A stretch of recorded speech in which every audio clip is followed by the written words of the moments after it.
Buen día a todos, gracias por estar. Agradecerle a la gente de INTA, a la gente de CREA por convocarme a esta jornada. También le voy a agradecer a Lucho. Lucho me allanó bastante el camino, así que algunas cosas vamos a ir más rápido. Así que está bueno venir segundo. Si hubiese sido al revés, le hubiese venido bien a Lucho.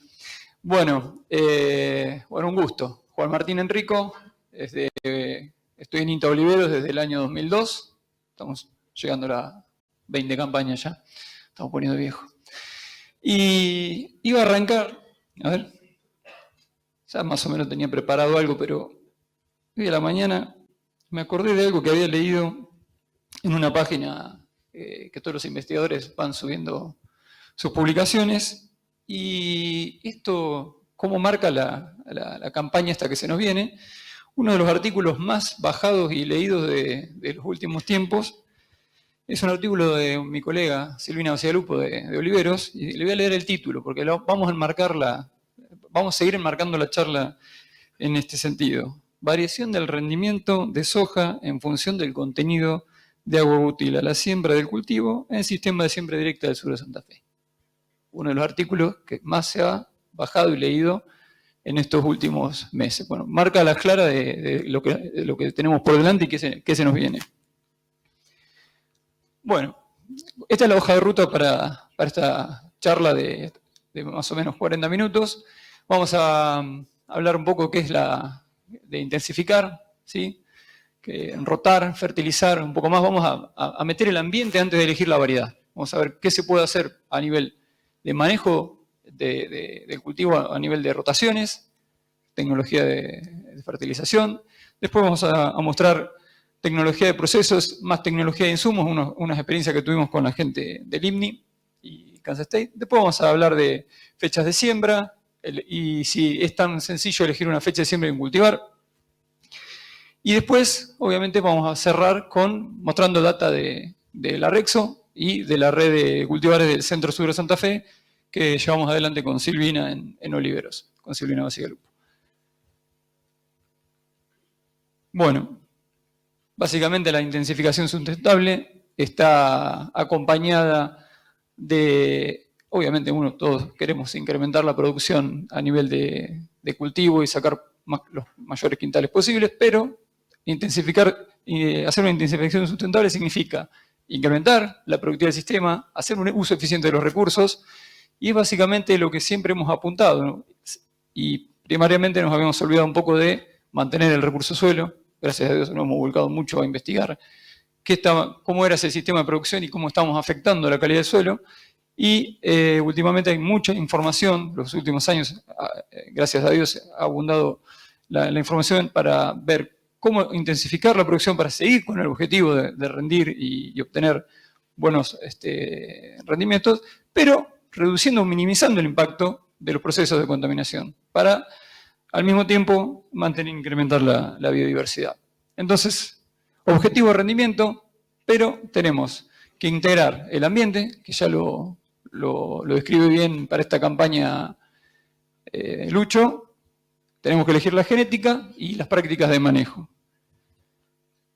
Bueno, esto es para ya volcarnos a arrancar con el sistema, antes de ir a la variedad. Esto es un laburo de Silvina, con el ensayo de rotación que instaló en el 2006 en Oliveros, y ahí pueden las últimas 10 campañas, 9 campañas, son 3 ciclos de rotación, del 2009 hasta 9-10 a la 18-19, como en la secuencia soja-soja versus soja, trigo, soja, maíz, como el efecto acumulado de hacer una buena rotación, esto obviamente todo con las prescripciones de manejo de fertilizante y de selección de híbridos de maíz, de variedades de trigo y de soja adecuados para la zona, cómo tarda el sistema, ¿sí?, en mostrar el efecto de hacer una buena rotación. Recién en la campaña 14-15, y siendo que empezó en el 2006 esta rotación, recién ahí se empezó a despegar el rendimiento de cultivo de soja en un sistema bien rotado.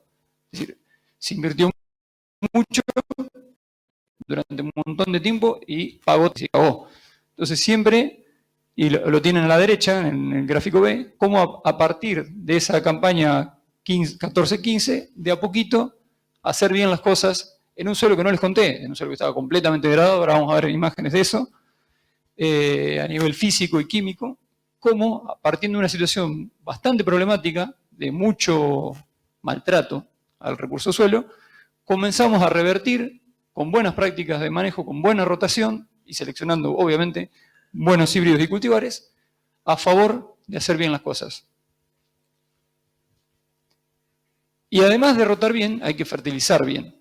Y acá lo que hizo en estas secuencias fue laburar con dos umbrales.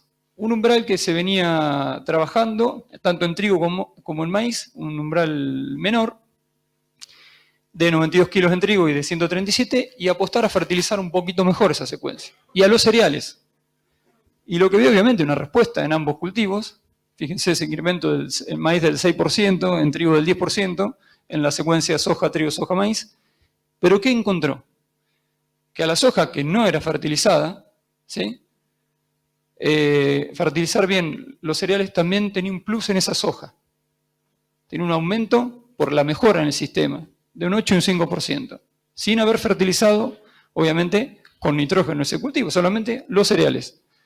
Y lo mismo en una secuencia más intensificada, trigo, soja, maíz, encontró también grandes respuestas de mejorar la dosis umbral de nitrógeno para los cereales en la soja de segunda, un 6% de plus en ese rendimiento.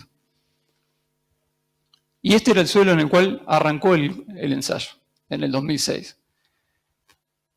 Esta es una imagen del año, que esto creo que es prepandemia, pero a la izquierda, arriba, soja, así arrancó y así está. En realidad está peor, porque creo que había arrancado con 34 o 35 de masivo, y ahora está en un 39. Masivo delta es ese bloque en el cual la única porosidad que hay es textural.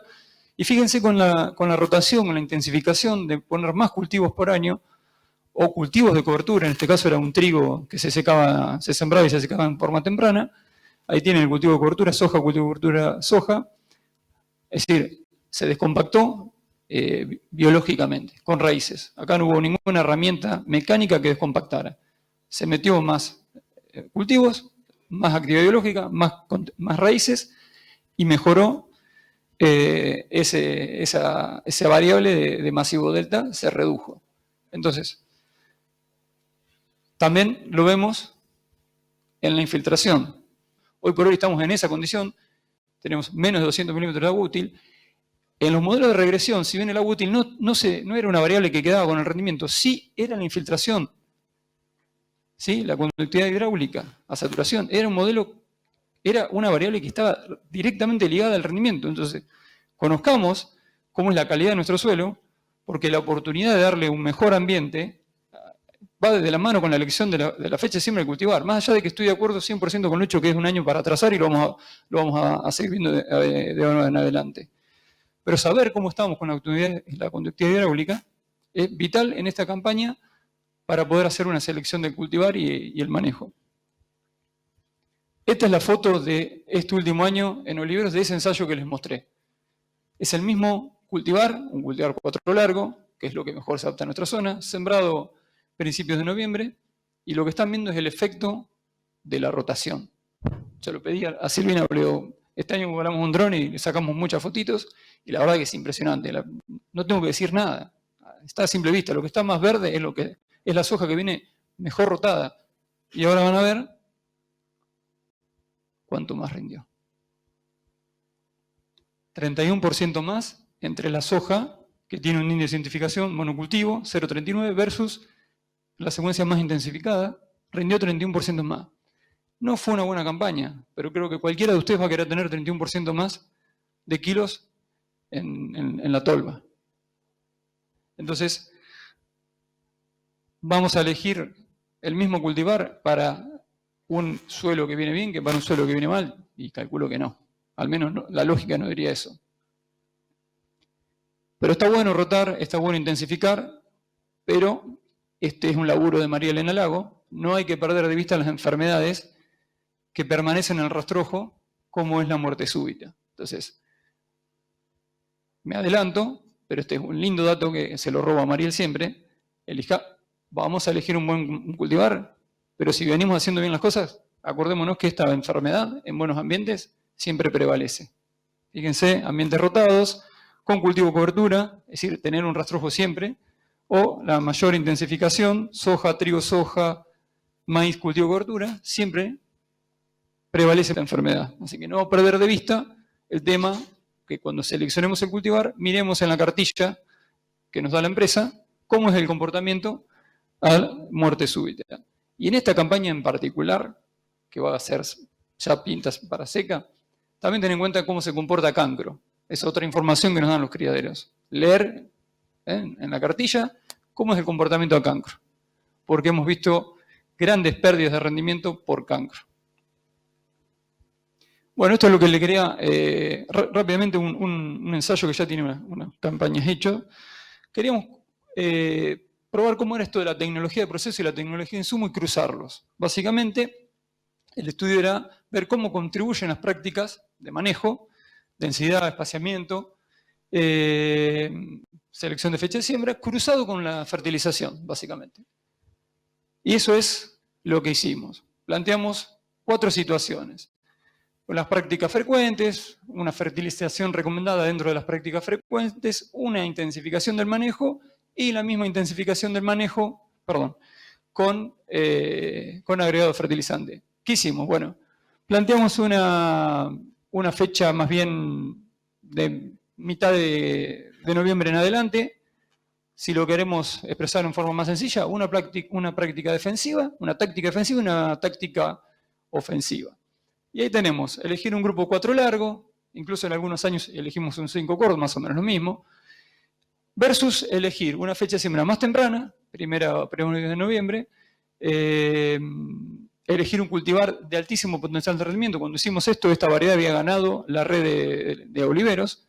Esta es una variedad que viene del plan de mejoramiento de Don Mario, la LDC 4x7, y después combinado con agregado de fósforo y azufre boleado en el invierno, según las prácticas que mejor andan en la región, acompañado de fertilización con boro para aumentar cuajado de vainas entre R2 y R3, y un plus, que esto obviamente nadie lo hace, pero queremos ver exploratorio, meterle 50 kilos de N, no de urea, de N serían 100 y algo de urea, boleárselo en inicio de lleno de grano. ¿Sí? Esas son las estrategias. Ahí tienen para recordar un poco cuál era cada una de las prácticas. Bueno, vamos a ver rendimiento, vamos a ver peso unitario, número de semillas, número fértiles en tallo principal, nudos fértiles por metro cuadrado y número de vainas por nudo. Bueno, ahí, ¿qué podemos ver?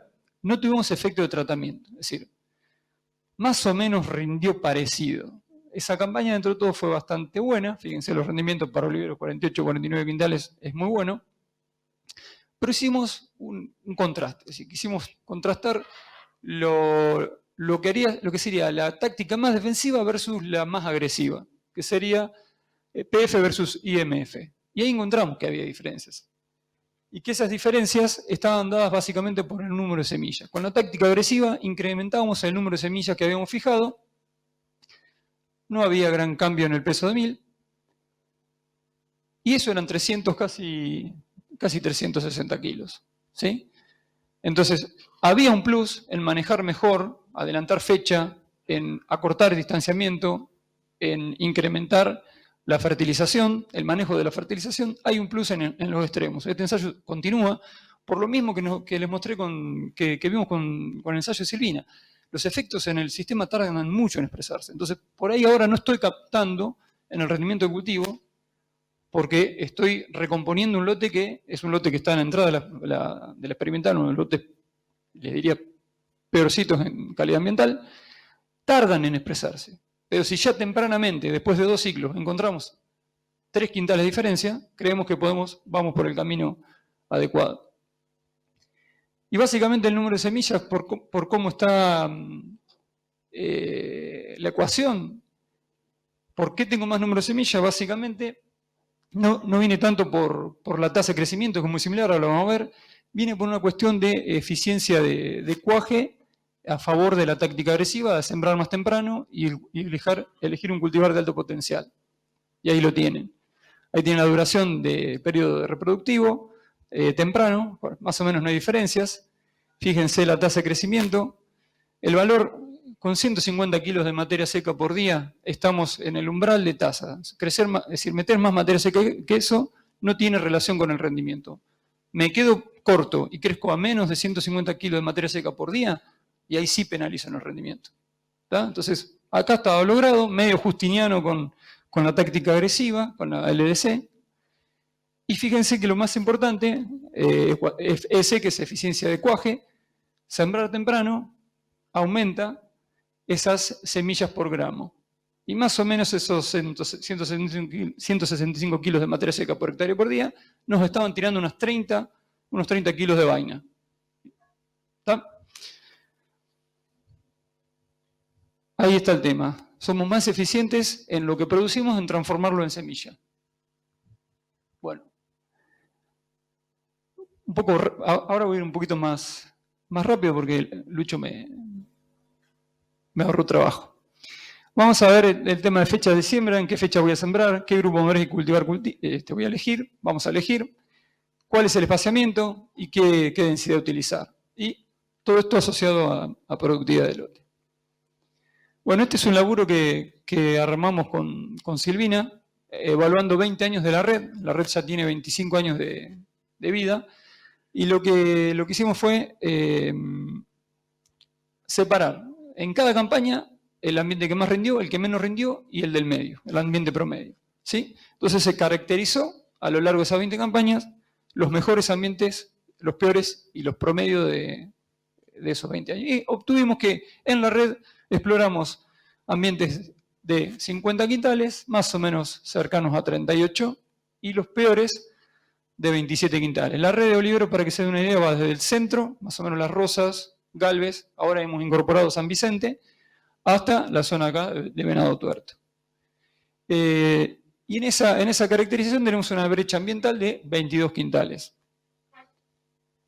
Y después se agarraron los grupos madurez, 3, se dividió a cada cultivar participante en esos ambientes, ¿sí? En los de más alto, medio y bajo, se los clasificó entre el grupo 3, 4 corto, 4 largo y 5, y se le hizo un test de estabilidad. A ver cómo se comporta el grupo madurez para buenos, medianos y bajos ambientes en cuanto a rendimiento. Y fíjense, empezamos de izquierda a derecha, por el A, en los ambientes de alta calidad, lo que mejor funciona son los grupos 4 largo y 4 corto, con rendimientos por arriba de la media y con estables. ¿Sí? Lo que está en el cuadrante izquierdo arriba es por arriba de la media y con estabilidad. Lo que está, este es el test de Yucla, lo que está en el cuadrante derecho arriba es de alto rendimiento, pero con inestabilidad, lo que quiere decir que tenemos que seleccionar muy bien ese grupo de en qué ambiente lo vamos a poner.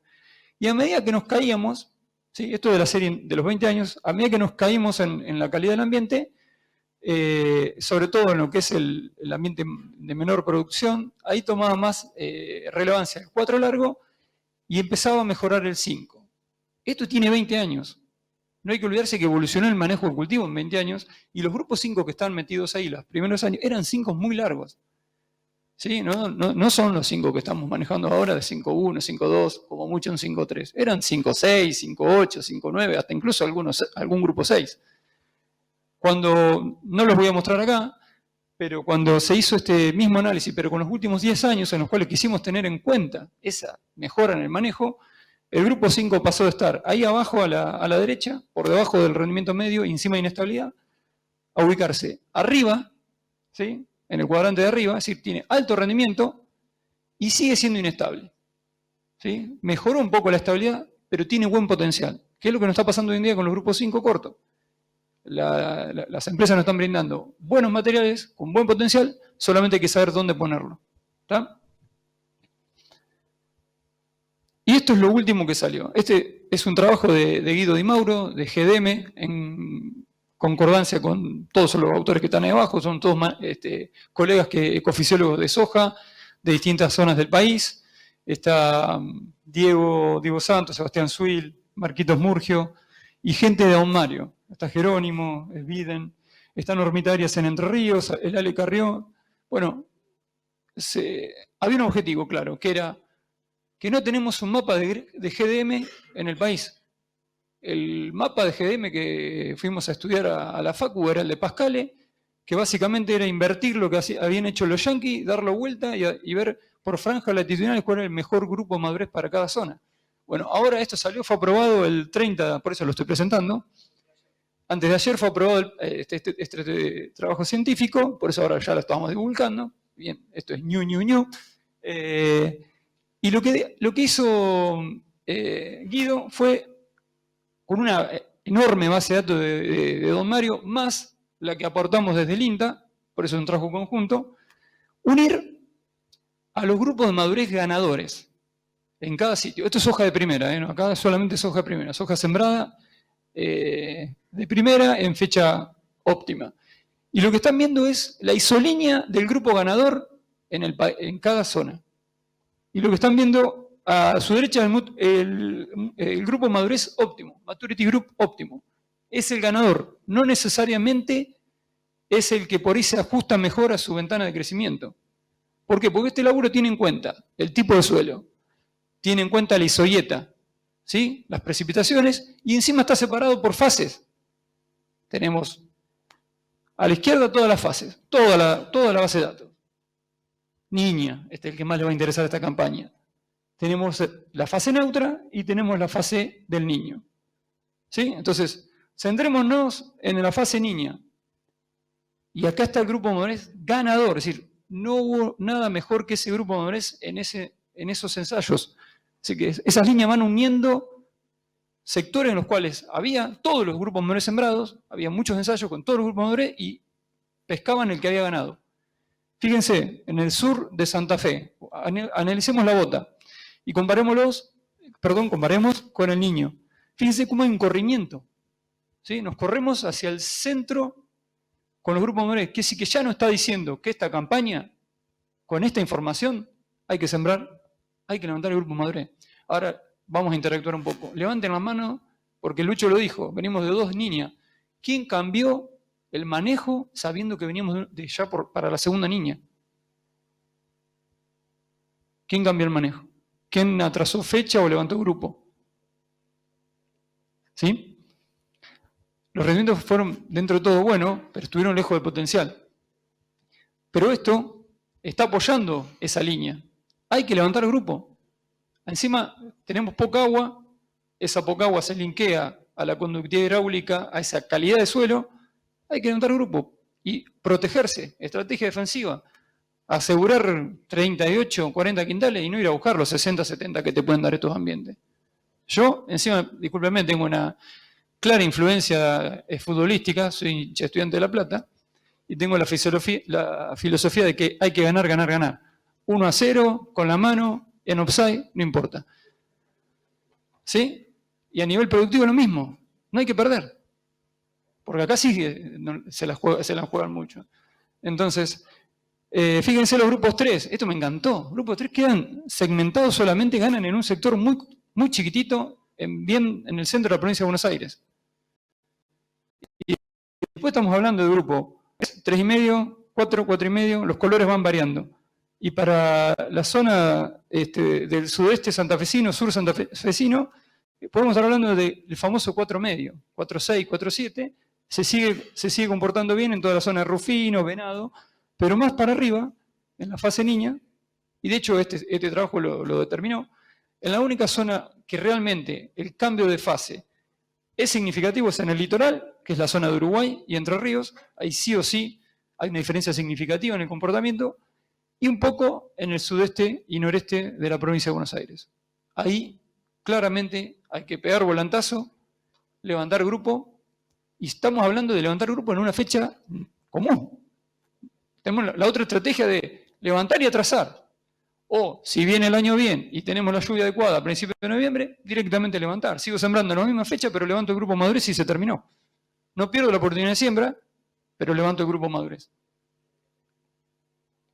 Bueno, esto ya lo habrán visto varias veces, va en concordancia con los kilos que perdemos por día. Esto lo presentó Lucas Borrás en un congreso de APRESID ya, el último congreso que nos vimos, después ya pasamos hasta este congreso que volvimos a encontrarnos.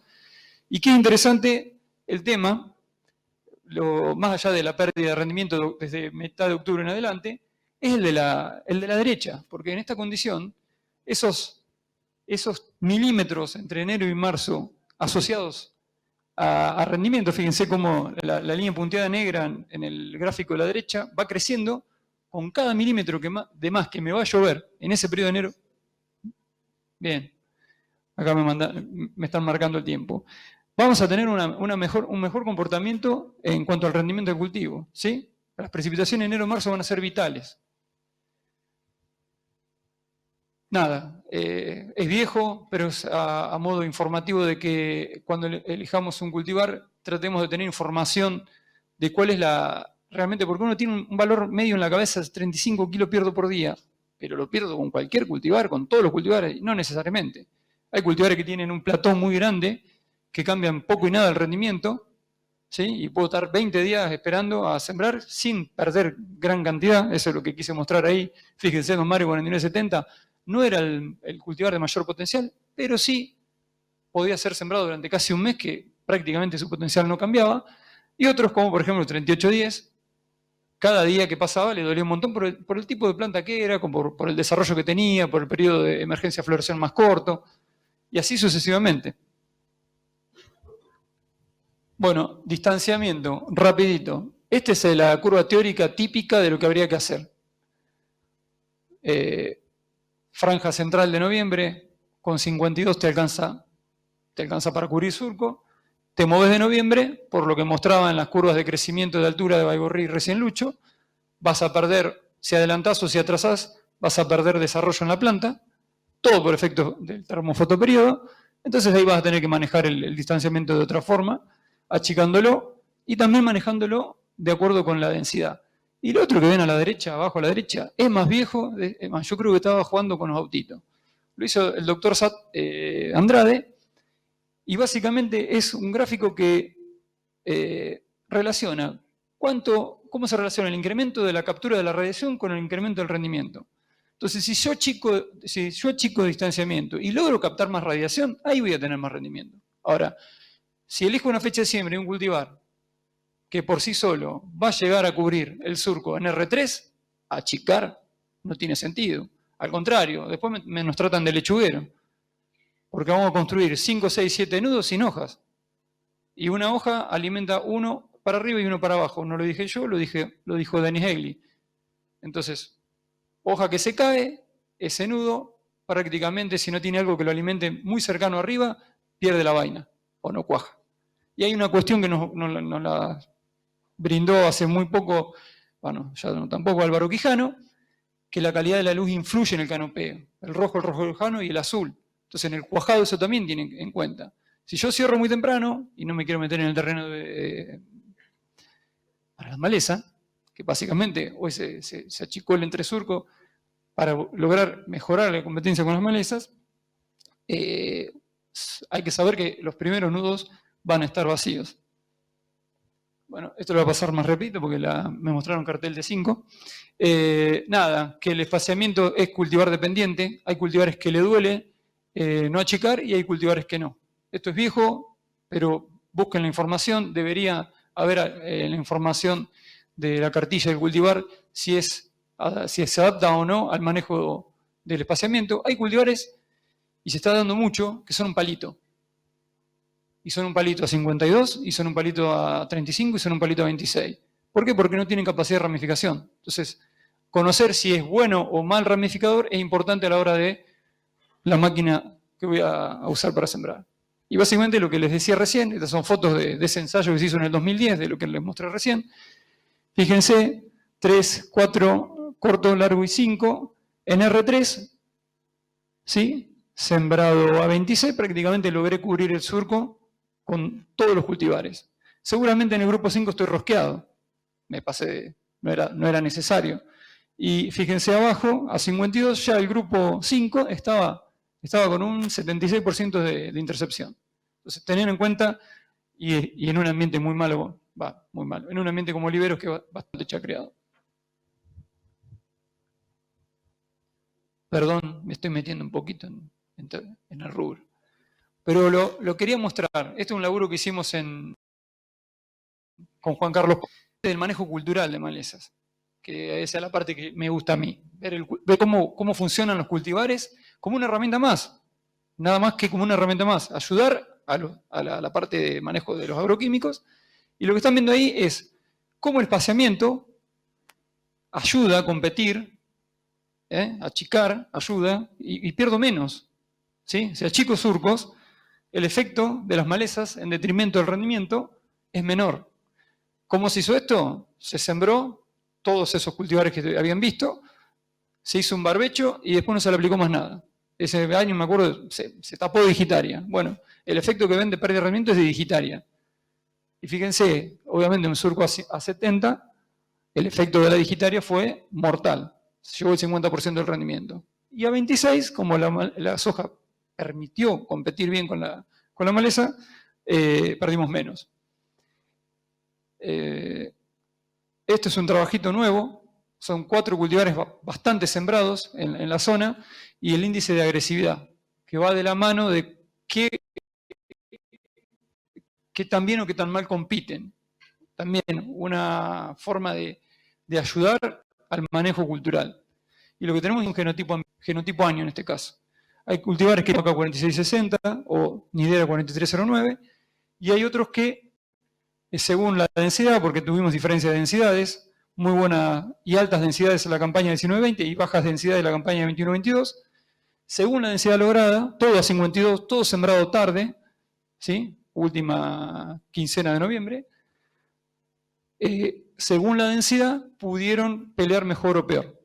¿Tá? Esto todavía no lo tenemos publicado, en breve saldrá. Pero bueno, quería mostrárselo. Esto lo hicimos con Juan Carlos también y con Andrea García. Fíjense, fueron 2 campañas muy malas. Densidad lo vamos a pasar de largo porque se me está terminando el tiempo. Pero básicamente concuerdo con lo que dijo Lucho. Hay que aumentar la densidad en años bravos como este que se viene, y podemos manejar un poquito menor o más baja densidad cuando el ambiente y las precipitaciones son las adecuadas. Bueno, estos son todos los sitios Rexo que tuvo la campaña pasada, ¿sí? Y ahora vamos a ver un poco fotos generales y de cómo partiríamos en la selección de los cultivares. Esta fue para la región sur de Santa Fe. El rendimiento medio de los grupos 4 corto, 4 largo y 5 corto. ¿Sí? Esos fueron los rendimientos medios de esos 3 grupos madurez en cada sitio, fíjense. Más o menos el atraso de fecha de siembra, seguimos perdiendo esos 30, 35 kilos por día.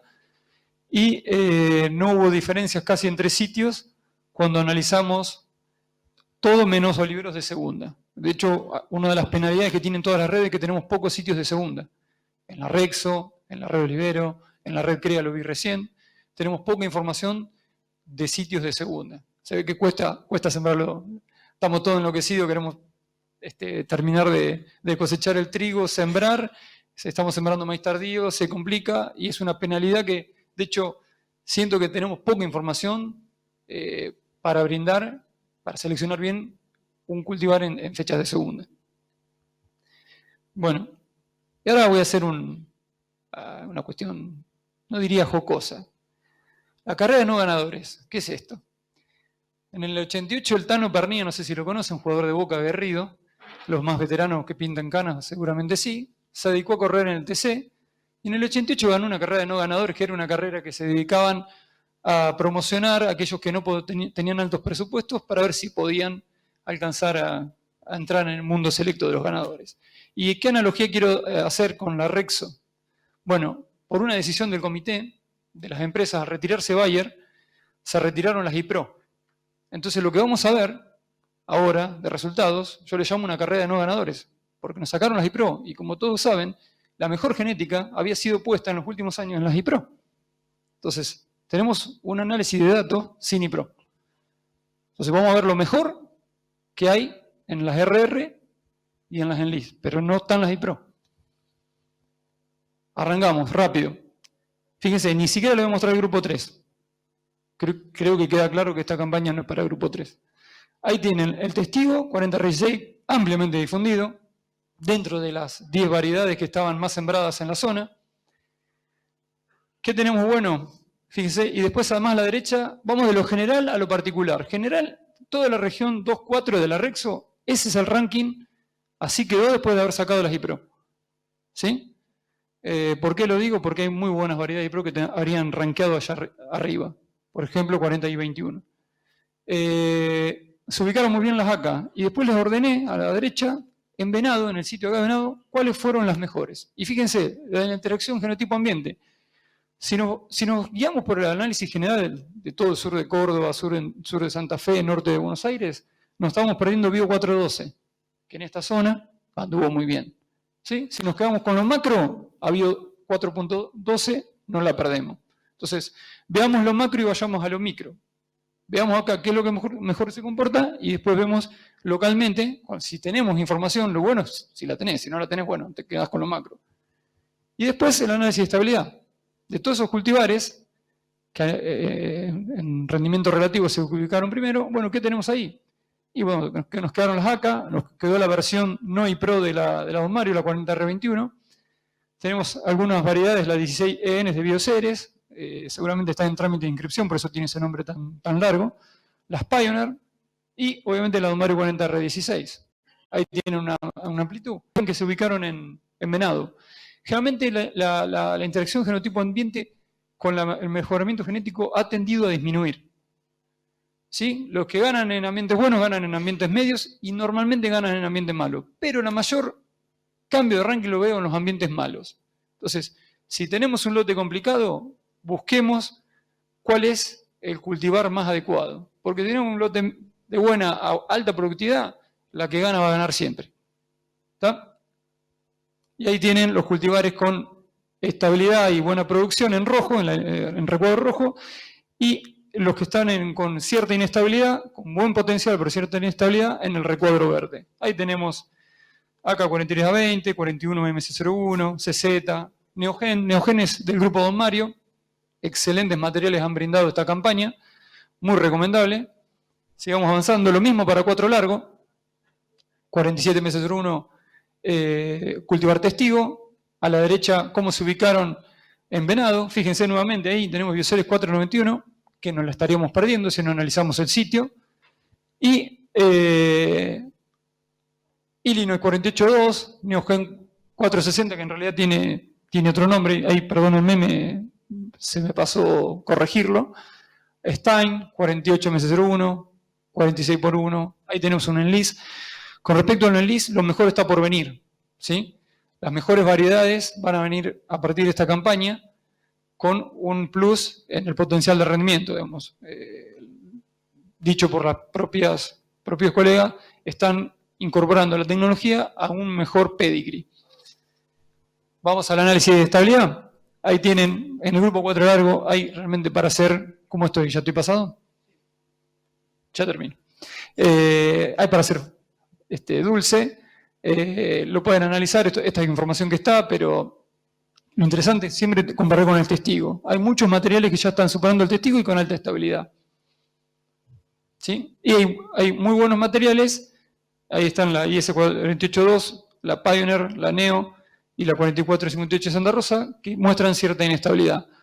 Normalmente el primer año, la introducción de un nuevo material, generalmente siempre, si es bueno, siempre va a estar arriba de la media y siempre va a estar en inestabilidad. A la segunda campaña es donde realmente se ven los pingos, si es bueno va a seguir arriba, pero si realmente se comporta en forma estable va a pasar al cuadrante izquierdo. Así que tengan en cuenta eso cuando vean los ensayos Rexo, miren el análisis de Yucla de 1 año y de 2 años. Y ahí van a ver si realmente el cultivar cambia de lugar. Normalmente el buen cultivar y estable va a pasar de izquierda a derecha. Perdón, de derecha a izquierda. Ahí está un zoom de los cultivares que andan muy bien. CZ497, excelente cultivar de segunda. Odiado por todos los contratistas rurales porque se vuelca. Entonces tienen que ir más despacio. Pero tiene altísimo potencial. De primera generalmente no lo siembra nadie porque tienen muchísimos problemas de vuelco.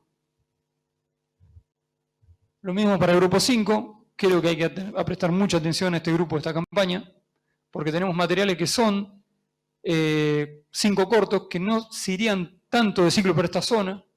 También hay algo que no dijimos, el tema de la fecha. Penalizamos con la helada del 30. Ese es el único riesgo que veo, sembrar tarde un grupo 5. Si me preguntan yo qué haría, me quedaría con una fecha por ahí en noviembre y levantaría grupo. Pero atrasar y levantar grupo, tengo miedo que una niña nuevamente nos caiga una helada temprana y perdamos mucho potencial de rendimiento. Bueno, lo mismo, el zoom de las variedades. Ahí están las variedades Don Mario con buen comportamiento de alta productividad, las Macroseed, la Neogen 50, también con tecnología SE, Nidera. Y ahora rápidamente le muestro vamos rápido, al informe de la red de oliveros. Esto lo tienen disponible en la web, lo pueden buscar. Se exploraron ambientes desde casi 6.500 kilos hasta 2.000 kilos. ¿Cuáles fueron las 5 primeras? Don Mario 4620. Esta es una de las pocas redes que tiene publicados materiales IPRO. Porque nos apuramos, publicamos temprano y después se borraron las IPRO del mercado. Entonces tenemos Don Mario 4620, Neo 50S22, Don Mario 50E22. Fíjense ya una gran impronta de la tecnología en LIS. IS 48.2, sorpresiva aparición de la IS, y un cultivar que había ganado la red el año pasado, que este año se ubicó, sigue estando de arriba, la NK 52x21, con tecnología convencional, si llamamos convencional a ser RR y STS. Y bueno, lo interesante es que para San Eduardo, más al sur, y en concordancia con lo que decía Lucho, que no fue un año tan malo, que realmente terminó siendo un año salvable, de la media para arriba. Fíjense, grupos 4 medio, o 4 corto, 4.4, 4.5, fueron los que mejor comportamiento alcanzaron. Y nuevamente 46-20. 46-20 ganó en el norte de Córdoba. Si un grupo 4 medio gana en el norte de Córdoba, entonces presten atención, porque si no es un ambiente hostil, va y gana, entonces realmente es un cultivar. Yo diría que 46-20 es un evento disruptivo. Cuando en su momento apareció 4.800, cuando en su momento apareció 5.009, bueno, si hay algo disruptivo en el mercado de cultivar de soja, es la 46-20. Esa es la análisis de estabilidad. Allá la tienen, arriba de todo, encima estable. Y después tienen 48.2, las Neo, muy bien las Neo. Hay dos versiones, la Enlis y la RR, la 45S22, las dos con buen comportamiento.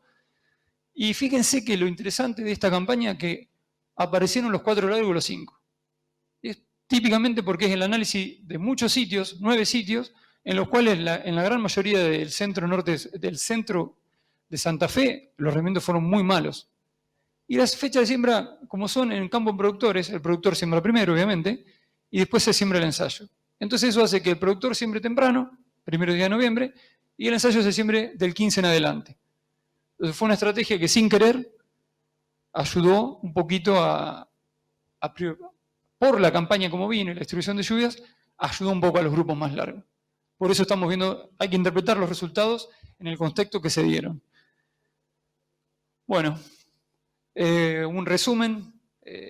Básicamente vamos terminando porque soy pasadito. Esto se los dejo.